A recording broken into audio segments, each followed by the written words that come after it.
Assalamualaikum warahmatullahi wabarakatuh. Kami dari kelompok 5 yang beranggotakan Arinda Yuli Satrianingsih, Dina Puspita, Ima Estra Prihatanti, dan saya Triwini Widiarti. Di mana judul materi kami yaitu produktivitas, mata kuliah manajemen operasional dengan dosen pengampu Ibu Wardani Purnamasari MPDE. Definisi produktivitas. Produktivitas atau productivity merupakan rasio hasil atau barang dan jasa, dibagi dengan masukan atau sumber daya seperti buruh dan modal. Pekerjaan manajer operasi adalah untuk meningkatkan atau memperbaiki rasio dari hasil atas masukan. Peningkatan produktivitas seperti peningkatan efisiensi. Peningkatan ini bisa dicapai dalam dua cara. Yang pertama, mengurangi masukan sementara menjadi hasil tetap konstan. Yang kedua, peningkatan hasil sementara masukan tetap konstan. Kedua cara tersebut mewakili sebuah peningkatan dalam produktivitas. Kemudian, faktor-faktor yang mempengaruhi produktivitas. Menurut Zainun, tahun 2004, berpendapat bahwa ada beberapa faktor yang mempengaruhi tinggi rendahnya semangat kerja karyawan dalam suatu organisasi. Pada manajemen operasional ialah komunikasi, kepuasan kerja, lingkungan kerja, partisipasi, motivasi, dan kepemimpinan. Kemudian menurut Ilyas tahun 1999, dalam operasional produktivitas dipengaruhi oleh faktor lingkungan, contohnya ekonomi, sosial budaya, legalitas, dan politik. Faktor organisasi, contohnya struktur organisasi, teknologi, dan iklim kerja.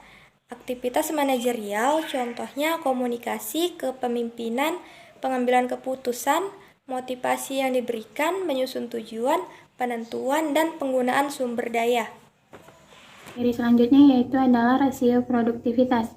Secara teknis, produktivitas merupakan suatu perbandingan antara output dengan input, di mana efektivitas menghasilkan output per efisiensi penggunaan input. Lalu masuk ke faktor yang mempengaruhi produktivitas. Di sini ada faktor eksternal. Nah, contohnya itu salah satunya structural adjustment, di mana perubahan pada kondisi sosial, ekonomi, politik, dan struktural demografis secara nasional yang secara langsung dapat mempengaruhi produktivitas secara nasional.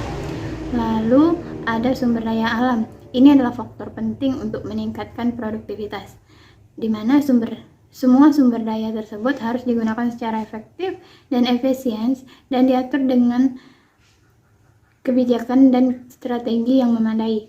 Lalu ada pemerintah dan infrastruktur. Contohnya adalah peraturan-peraturan pemerintah dan regulasi, kebijakan minimum gaji, transportasi dan komunikasi, dan pengukuran keuangan, insentif seperti tingkat bunga dan peraturan perpajakan. Lalu ada faktor internalnya. Yang pertama itu ada hard factor, di mana lokasi dan peralatan yang digunakan merupakan faktor penting untuk menunjang produktivitas. Bila tidak ada penataan lokasi dan peralatan yang memadai, maka sulit sekali untuk meningkatkan produktivitas jika dibandingkan dengan organisasi sejenis. Lalu ada beberapa macam cara untuk meningkatkan produktivitas, yaitu ada meningkatkan kapasitas lokasi kerja dengan mengeliminasi bottleneck. Lalu ada mengurangi idle time dan menggunakan mesin yang efektif, ada modernisasi dan ekspansi, ada inventory control dan production planning. Teknologi juga dapat meningkatkan produktivitas di level organisasi seperti material dan sumber energi. Nah, penurunan penggunaan material dan energi sangat penting untuk meningkatkan produktivitas, yaitu untuk penggunaan dan kontrol waste dan scrap. Ada juga untuk upgrade penggunaan material. Nah, lalu ada soft factor, yaitu ada tenaga kerja, misalnya seleksi dan penempatan, pelatihan, perancangan pekerjaan, struktur organisasi, penyediaan, penghargaan sasaran, dan serikat pekerja. Lalu ada organisasi dan sistem, di mana prinsip dari organisasi yang baik seperti organisasi yang baik itu adalah rantai komando yang baik, delegasi, dan span of control.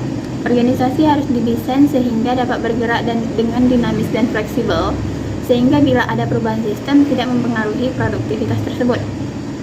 Nah, di mana model manajemen mempengaruhi usaha untuk meningkatkan produktivitas secara keseluruhan dan terdiri dari berbagai macam aspek, yaitu planning, organizing, budgeting, dan controlling.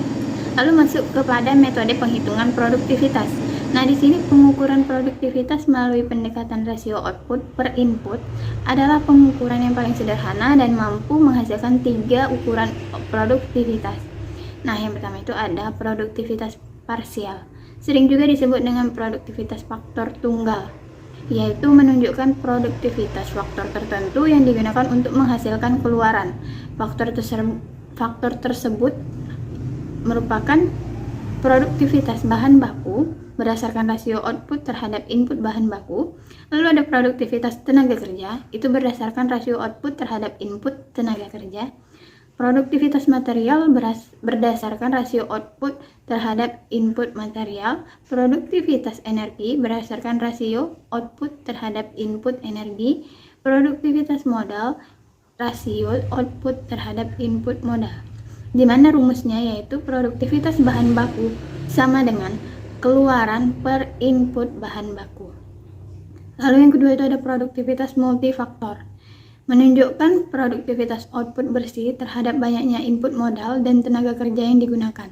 Output bersih ini adalah output total yang digunakan output dalam proses produksi. Jenis input yang digunakan dalam pengukuran ini hanya faktor tenaga kerja dan modal saja, di mana rumusnya yaitu produktivitas multifaktor sama dengan keluaran per berapa masukan. Lalu yang ketiga itu ada produktivitas total, di mana produktivitas ini menunjukkan produktivitas dari semua faktor yang digunakan untuk menghasilkan output. Faktor tersebut adalah bahan baku, tenaga kerja, energi, modal, dan lain sebagainya. Di sini ada 2 rumus. Yang pertama itu ada rumus produktivitas total, yaitu sama dengan total keluaran per total masukan sama dengan total produk per tenaga kerja tambah bahan baku tambah energi tambah modal. Lalu rumus yang kedua itu ada produktivitas total sama dengan total keluaran per total masukan sama dengan penjualan tambah persediaan per tenaga kerja tambah bahan baku tambah penyusutan tambah investasi. Pengukuran berdasarkan pendekatan rasio output per input ini dapat digunakan satuan fisik dari output dan input, misalkan ukuran berat, panjang, isi, dan lain sebagainya, atau satuan moneter dari output dan input seperti dolar, rupiah, pound sterling, dan lain sebagainya. Selanjutnya adalah rate capacity and value, di mana tingkat output produksi per satuan waktu yang mempresentasikan bahwa secara teoritis mempunyai kemampuan untuk memproduksi. Rate capacity menunjukkan kemampuan suatu industri untuk menghasilkan sejumlah produk dan dalam rentang waktu tertentu, baik itu jam, hari, minggu, bulan, maupun tahun. Rumus dari rate capacity yaitu RC sama dengan JM dikali CKM dikali U dikali E, di mana RC sama dengan rate capacity, JM jumlah alat mesin, JKM yaitu jam kerja mesin, U adalah utilitas atau persentase penggunaan, dan E adalah efisiensi. Contoh soalnya yaitu PT Sejahtera memiliki unit produksi barang yang beroperasi 7 hari per minggunya dengan sistem 3 shift, 8 jam per shiftnya. Perusahaan memiliki 10 mesin dengan kemampuan yang sama. Mesin dipakai selama 90% dari waktunya ketika tingkat efisiensi sistem 85%. Maka hitunglah rate capacity dalam 1 minggu. Nah, dalam hal ini RC sama dengan JM dikali JKM dikali U dikali E. Lalu JM atau jumlah mesin yaitu 10 mesin. Lalu JKM yaitu 3 dikali 8 jam per hari dikali 7 hari per minggu sama dengan 168 jam per minggu. U-nya sama dengan 90% dan E-nya sama dengan 85%. Maka RC 10 dikali 168 dikali 90% dikali 85%. Maka hasilnya 285,2 yang dibulatkan menjadi 1285 jam per minggunya. Selanjutnya yaitu cycle time. Cycle time yaitu waktu yang dibutuhkan seorang operator untuk menyelesaikan satu siklus pekerjaan, termasuk untuk melakukan kerja manual dan berjalan. Nah, terkadang cycle time ini diartikan sebagai waktu yang dibutuhkan untuk menghasilkan satu unit produk. Dalam hal ini ditentukan dari proses yang paling lama. Nah, apakah itu pekerjaan manusia atau pekerjaan mesin? Nah, waktu edar atau cycle time dalam memindahkan material, siklus kerja merupakan suatu kegiatan yang dilakukan berulang. Nah, pekerjaan utama dalam kegiatan tersebut yaitu menggali, memuat, memindahkan, membongkar, dan kembali lagi ke kegiatan awal. Nah, setiap alat yang bekerja akan mempunyai kemampuan memindah material per siklus. Nah, siklus adalah kerja proses gerakan dari suatu alat, dari gerakan mulainya sampai kembali lagi pada gerakan mula tersebut. Adapun waktu yang diperlukan untuk melakukan satu siklus kegiatan di atas disebut dengan waktu siklus. Contohnya selanjutnya yaitu waktu edar alat gali muatan. Nah, waktu edar gali muatan merupakan waktu yang digunakan untuk menggali, di mana swing bermuatan material, yaitu membuang muatan. Waktu swing tidak bermuatan kembali ke permukaan kerja dan posisi siap untuk menggali muatan lagi.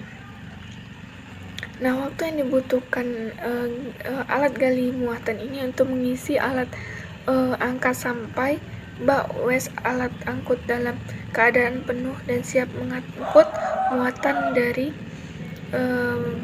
muatan lagi disebut waktu mengisi muatan atau loading time. Adapun rumus dari waktu edaran atau cycle time yaitu alat loading.